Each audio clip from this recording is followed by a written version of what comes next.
Bienvenue sur cette vidéo. Aujourd'hui, on va faire le point sur mon portefeuille. Et dans un second temps, on va faire le point sur la situation politique en France et les conséquences sur le marché. Et enfin, je donnerai mon avis sur cette situation. Donc, comme vous pouvez le voir sur mon portefeuille, celui-ci a encore augmenté par rapport au mois dernier. Et j'ai une plus-value latente de plus de 15 000 euros. Et on peut dire que toutes les lignes ont toutes augmenté. Donc, Alphabet, j'ai une plus-value à l'heure actuelle de 3600 euros. Amazon, 1800 euros. Apple, plus de 5000 euros. LVMH, qui a bien progressé ces derniers temps, je suis à une moins-value latente de 200 euros. Microsoft, 6000 euros.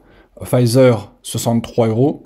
Tesla, plus de 2000 euros, Vinci 113 euros. Et concernant les ETF, donc j'ai aussi une belle performance. Donc sur le SPDR dividende aristocrate, j'ai une plus-value qui est de 6 euros. Et enfin, celle de Vanguard SP500 de 300 euros. Donc mon portefeuille va très bien. On est dans une situation un peu euphorique. Et effectivement, c'est pas une situation à l'heure actuelle d'achat. Voilà. Donc la question aujourd'hui, c'est est-ce que c'est le bon moment pour renforcer un portefeuille en sachant qu'il y a une certaine forme de crise en France. Donc par rapport à ce mois-ci, donc j'ai fait un achat pour renforcer ma ligne concernant le dividende aristocrate en ETF. J'étais à une moins-value de moins 4%, et j'ai trouvé l'intérêt, franchement, de renforcer cette ligne, sachant que tous les autres étaient en vraiment augmentaient. Et au final, ça a été le bon choix, dans le sens où... Donc là, je vais remonter un petit peu avant, en sachant que j'ai renforcé à 65 euros pour 5 ETF. Et quand on regarde aujourd'hui, on est un tout petit peu plus haut, on est pratiquement à 2 euros plus haut. Donc ça voudrait dire qu'à l'heure actuelle, en faisant cet achat, j'ai gagné à peu près 10 euros. J'avais évoqué la situation de Sanofi. Sanofi, je l'avais en portefeuille le mois dernier. Je l'ai revendu. Donc Sanofi, je l'avais acheté le mois dernier, donc aux alentours de 78 euros, très précisément. Et je l'ai revendu dernièrement parce qu'en fait, il y a eu un accord qui était signé entre Pfizer et le gouvernement américain à propos du prix de certains médicaments. Et l'action a fait un bond énorme. Donc voilà, de 78 à 84, il me semble. Et malheureusement, enfin, j'ai voulu solder ma ligne et j'ai pris mes bénéfices dans cette même journée. Et au final, j'ai revendu à 81,80 euros, alors que l'action a monté sur les derniers jours. On va regarder ça, à pratiquement... Donc si on remonte sur un mois, on est monté à pratiquement 87 euros. Donc effectivement, j'avais dit dans la dernière vidéo qu'il fallait fallait vendre cette action, c'était surtout sur du court terme, entre 85 et 86 euros. J'ai voulu empocher tout de suite mon bénéfice, et j'aurais dû peut-être au final attendre une certaine limite de vente et attendre la résistance. Donc voilà, bon, c'est comme ça que ça se passe en bourse. Des fois, on est pressé, et au final, sur cette plus-value, j'ai perdu un petit peu. Au final, j'ai gagné 40 euros brut, et au final, j'ai pris 30 euros. Voilà, donc c'est pas folichon, mais j'avais fait un bon achat à un bon niveau, mais malheureusement, la vente n'a pas été optimum. Et je pense que la prochaine fois, je mettrai une option de vente vraiment au prix souhaité. Et, voilà. Et je ne me fierai pas forcément à la montée en cours de l'action. Donc, Autre point que je voulais évoquer, c'est vraiment la situation politique en France. Parce que ça intervient aussi sur l'aspect de la bourse, et je voulais évoquer cette situation. Une situation qui est devenue vraiment pathétique, épique. Alors qu'est-ce qui s'est passé? Comme vous le savez, Sébastien Lecornu, le Premier ministre, a démissionné le 6 décembre, et cela quelques heures seulement après avoir formé son gouvernement, faute de majorité à l'Assemblée. Et c'est vraiment cette démission-là, c'est vraiment la plus rapide de la Ve République. C'est pour dire quand même que la situation en France est vraiment dramatique. Et surtout notamment du fait qu'il y a eu cette nomination de Bruno Le Maire donc, dans les armées, alors que son bilan dans les finances était catastrophique. Et ça, moi, quand j'ai vu ça, j'ai dit, est-ce que c'est vraiment une blague, ça, ou un cirque, franchement, faire revenir quelqu'un qui a endetté la France de plus de 1000 milliards, franchement, il faut quand même le faire. Je sais pas c'est qui a eu, qui a fait cette consigne, soit c'est Macron, soit c'est Lecornu, mais franchement, c'est incroyable, quoi. Franchement, c'est pas sérieux du tout. Voilà. Et, et au final, c'est le troisième gouvernement à tomber en moins d'un an. Signe que, franchement, c'est une grave instabilité politique. Alors, la situation actuelle, elle est quand même pas facile. Alors, Emmanuel Macron, il se retrouve maintenant sans Premier ministre et sans majorité claire. Alors, à l'heure actuelle, le pays est bloqué politiquement. Il n'y a aucun budget pour 2026. Et normalement, il devait être voté sous peu. Et Lecornu reste un fusible vraiment très temporaire. Il reste quand même provisoirement en poste pour expédier les affaires courantes et notamment pour retrouver un nouveau ministre et un nouveau gouvernement.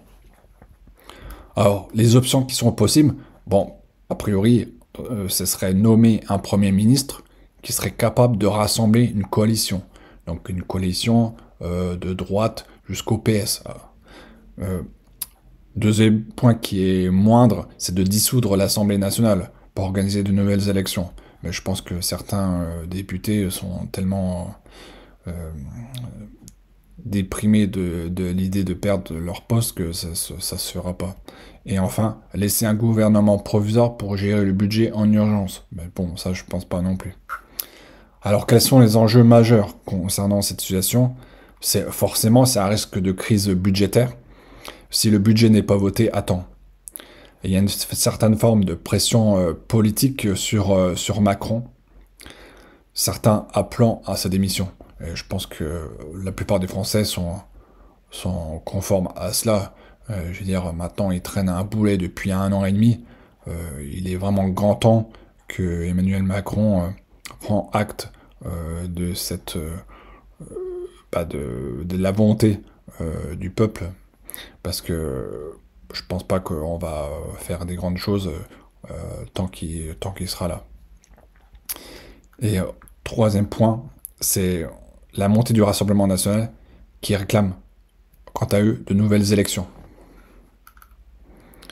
Alors, par rapport à cette situation-là, qu'est-ce qui se passe concrètement sur les marchés? Alors, le CAC 40 a chuté d'environ 1,36 le jour de l'annonce. Donc il y a quand même des secteurs qui ont été quand même sensibles, notamment les banques qui ont été le plus touchés. Donc il y a BNP Paribas avec 3,2% en moins, les Sociétés Générales et Crédit Agricole qui ont perdu entre 4 à 5% environ. Mais ce qu'on pourrait dire au final, c'est que le marché a pris de court cette situation, mais progressivement, c'est revenu on va dire, à peu près à la normale. Et le marché a moins réagi que prévu. Alors, concernant le taux et la dette, donc le taux d'intérêt à 10 ans sur la dette française a grimpé de 3,61% au pic, avant de redescendre légèrement vers 3,57%. Et l'écart, c'est-à-dire le spread entre les obligations françaises et allemandes de 10 ans, s'est élargi, atteignant environ 0,80 points, soit un niveau le plus élevé depuis plusieurs mois. Donc il faut dire que vraiment la situation de la France est vraiment dramatique. Et il y a d'autres effets aussi. et que j'ai pu bénéficier au niveau de mon portefeuille boursier, c'est notamment la baisse de l'euro. Donc le marché d'échange a réagi face à l'incertitude politique. Donc du coup, le dollar a repris de vigueur. Et ce qu'on peut voir aussi, c'est que les investisseurs ont montré de plus en plus de prudence face aux actifs français. Et on observe une montée de l'aversion au risque. Et si vous regardez un peu mon portefeuille, moi, cette situation-là économique en France, enfin politique en France, a été d'un faible impact sur mon portefeuille, sachant que j'ai que seulement 2 lignes, c'est-à-dire LVMH et puis LVMH et Vinci. Voilà.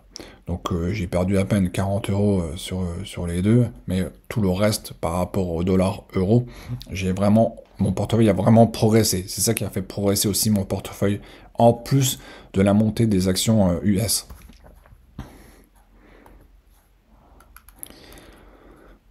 Donc ma conclusion par rapport à cette situation, donc moi je dirais qu'en fait les marchés restent globalement élevés.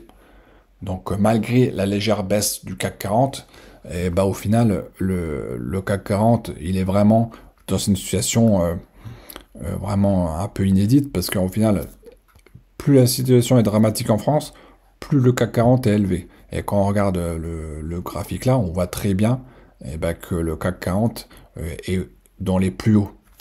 Alors, qu'est-ce que j'en conclus par rapport à cela? C'est que dans ce contexte-là, il y a certes rien de dramatique sur la bourse, parce qu'en fait, la plupart des entreprises françaises font leurs activités en dehors de la France, c'est-à-dire à l'étranger et dans le monde. Voilà. Mais dans ce contexte, je reste quand même prudent et j'estime qu'avec ce CAC 40 à des niveaux très élevés, c'est pas forcément le bon moment pour renforcer les positions.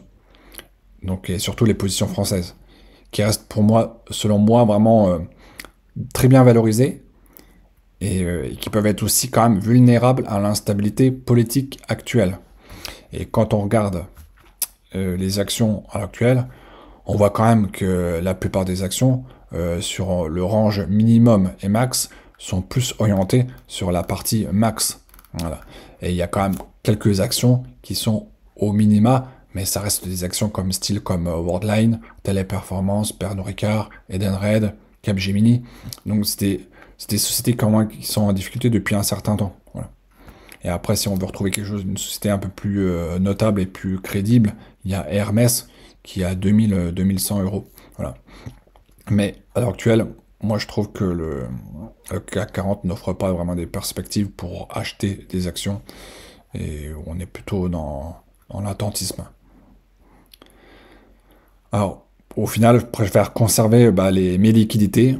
J'observe l'évolution du marché et j'attends une meilleure fenêtre de tir pour acheter vraiment au plus bas avec une certaine forme de visibilité économique.